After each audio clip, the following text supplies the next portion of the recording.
World Specialty Modifieds has been the most unpredictable and competitive of the 5 series this year here at the Beaver Dam Raceway.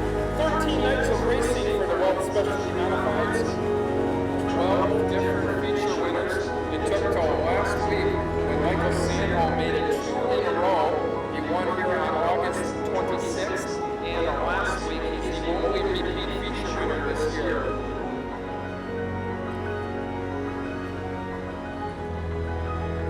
Double up this time. James Berger, Scott Magnuson in the front row. Craig Greeley, Adam Reed, Andrew Rocco, and John Schultz. Berger is last year's Big Sport Mod champion. Doing double duty here tonight, running both divisions.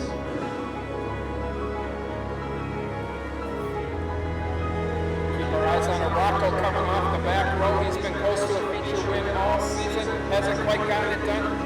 Reed is out for heat race number 1 for the World Specialty Modifieds. You only live once. Do the most you can while leaving a positive impact on others. Work hard, be fast. I think it's that way in life and on the racetrack.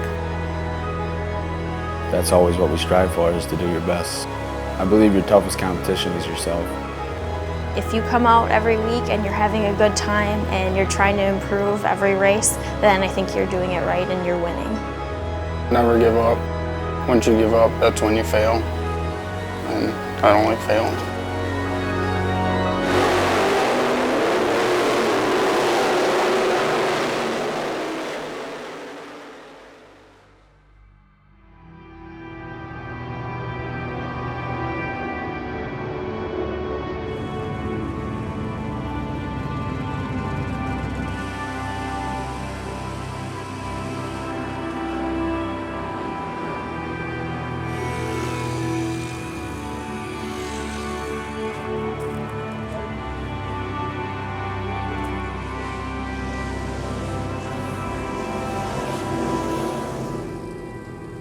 My inspiration in life and racing is probably my dad. He taught my brother and I racing, and I passed that down to my kids, and I've been a crew member, I've been an official, I've been a car owner, and now I'm a driver.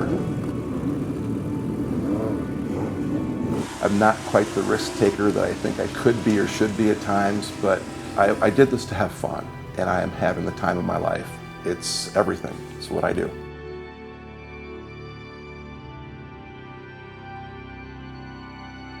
I grew up around it. My dad raced ever since I was born until I was probably 5 years old, and always been around it, just always something I wanted to do, and now that I did it, I'm hooked, and I don't know any other way.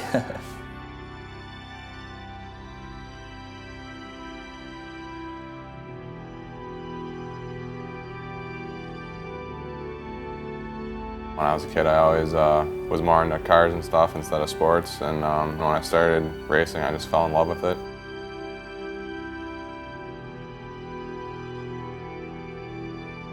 Strap into the car and put the visor down on your helmet, and it's just you in the car in there. It's just the best feeling.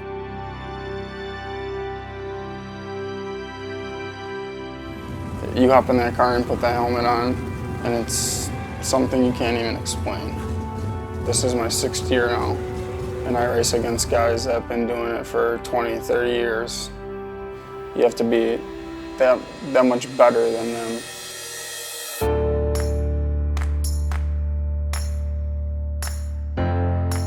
I raced asphalt for, I think, 28 years. The switch from asphalt to dirt was a huge challenge in itself. The challenge of reading the track, I still struggle with that a little bit, reading the track, trying to find some grip. Dirt track racing, we don't have any mirrors. Asphalt racing, we had mirrors, so I kind of knew what was going on behind me. Dirt track racing, it's a challenge. You never know who's there, what's going to happen. It's something that doesn't come easy to me. Things like school come easy to me. This is something that I really have to work at each and every week, and I like the challenge of it. You're not going to go from last to first in one lap, but if you set your sights on one car at a time, you'll be much better off. whether it takes you 3 days or 3 weeks or 3 laps to pass that car.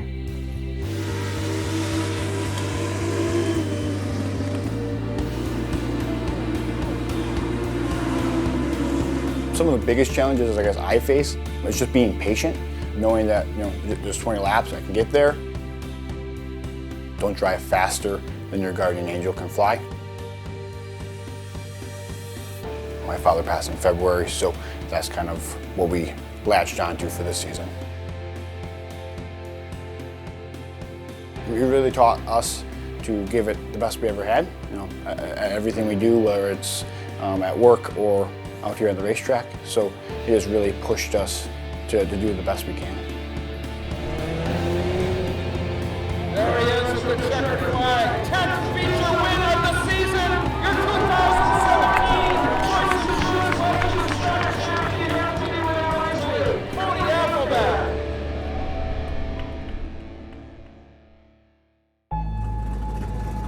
I believe your toughest competition is yourself versus the other 20 cars out there with you. Trying to keep my head about me and not lose my cool or take yourself out of the race.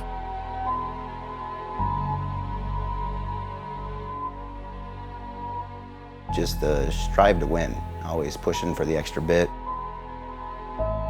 The whole week's amped up towards being at the track, trying to make it to victory lane. I'm third generation, whole family has been involved with it. It's what we know how to do, what we've always done.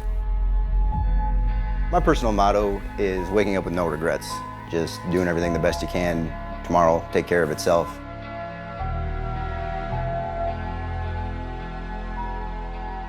I get to wake up every day and I have the opportunity to be a better person than I was yesterday. It goes for racing. Today I woke up and I get the chance to be a better racer than I was last week. In life, I get to be a better person than I was the day before, a better friend or a better teacher.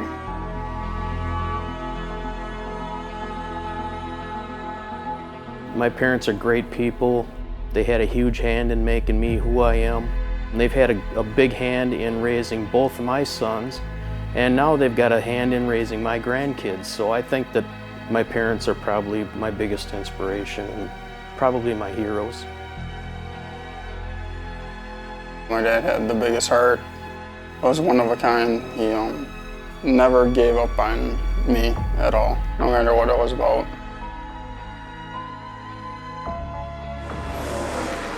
The first year racing at Beaver Dam, that was my first year racing.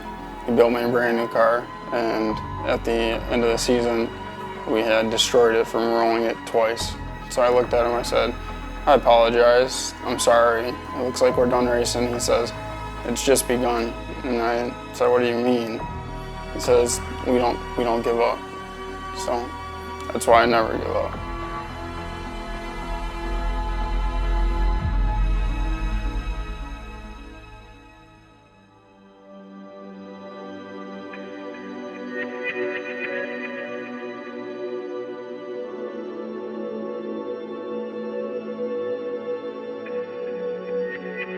I love racing, just period. I like the dirt because the dirt's like more of a tool that you can use as a driver than, say, the asphalt track. The asphalt track, sometimes it's top dominant or bottom dominant, and they tend to be a little more one groove. Where the dirt tracks, might be a little bit of moisture down there at the very bottom. You can put the left rear in or right rear, that you can bounce off the cushion and hold you, or go in on the top and cut to the bottom. I just enjoy having more options to work with.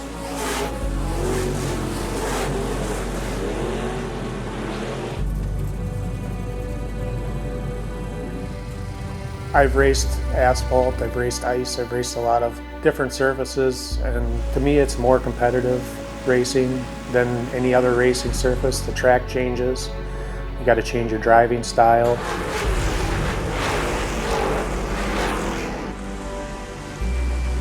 Beaver Dam is definitely one of the more competitive tracks that I've been at. I mean, there's nights that you win the feature, and then there's nights that you finish 10th.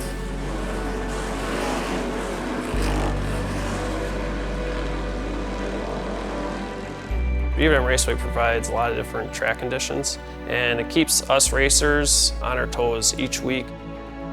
And the fact that you're always learning, you never stop learning week in, week out. You're always trying to make yourself better and faster each race.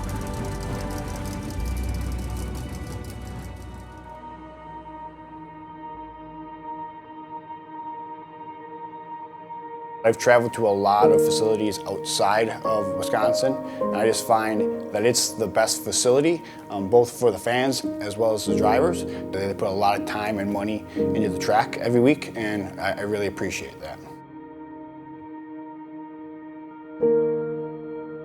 It's so well run. It's a beautiful facility, and they really get it done right. And it's an asset to be able to call this our home.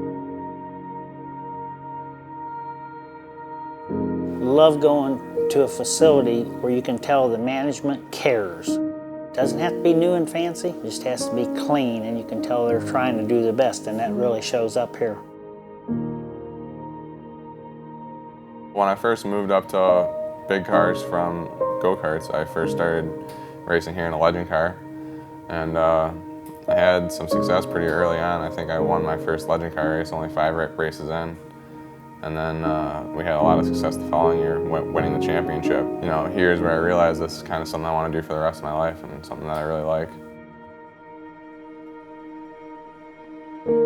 I'll never forget the first night I came here. It was a couple years ago, and I drove in for the first time not knowing anyone here at all, and there were so many people who came over and introduced themselves and were here, and they said, "We're ready to help you, let me know if I can do anything for you." It's just, it's like a community right here. It's like one big family.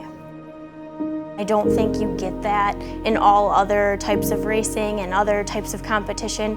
People leave so angry, but when you walk around here, you see more smiles than you see people upset, which is really cool to me. At a lot of other tracks that the Legends go to, it doesn't really feel like we're respected and we're just kind of an afterthought. But with Legends, like, we're meant to be here, and they actually respect us as a division and they want us here.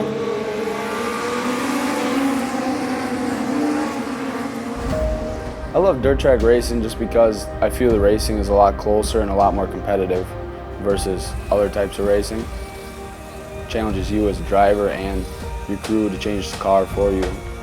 But I also love the adrenaline rush that you get when you're sitting waiting to go on the track. But once you're out there, everything's gone. You just got one task at hand, and that's the only thing on your mind. When the green flag drops, it's go time, and you come into corner 1, you can fan out 3, 4 wide and go 150% for 8, 10, 20 laps, however long the race is, and then leave it all out on the track afterwards. Competition's tough, and it's getting tougher every day. Technology's always changing. You got to stay on top of everything, and everybody's fast now. It wasn't all that long ago that, you know, you could pick 2, 3 guys, and one of them were going to win. Now everybody can win. Everybody's on top of their game. It's tough now. You put 50, 60 hours in a week at work. You put another 40 in on your car. It's not just something you buy and you're good at. There's a huge difference between really wanting to do this and just don't like anything more than getting in that car on Friday or Saturday night, or being consumed to be out in that shop, or that's all you think about. You under the car, not Dad, not your uncle. And that's the ones that usually progress through the system and make it up into a bigger series.